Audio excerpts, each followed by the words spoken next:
Welcome to the Banker Lamp. Please enjoy the video. You've opened your project and you want clean, sync-accurate audio. First, save a copy. Then go to Logic Pro X Preferences Audio.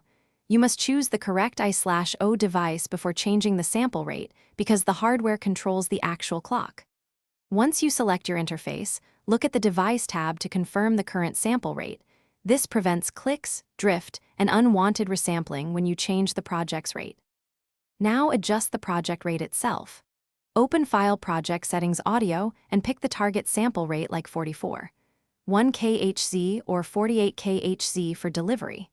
You should change the interface rate first, then change the project to match so Logic won't resample active tracks unnecessarily.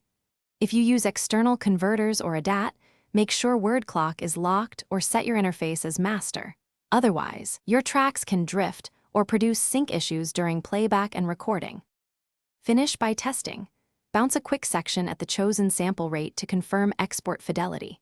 If you encounter clicks or stuttering, increase the I/O buffer size, verify the clock source in your interface, and temporarily disable software monitoring while troubleshooting.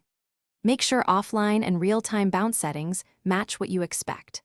Finally, if imported audio was at a different rate, resample via the audio file editor only after backing up originals. That preserves integrity and avoids irreversible. Thanks for watching. If this was helpful, leave a like and consider subscribing. See you next time.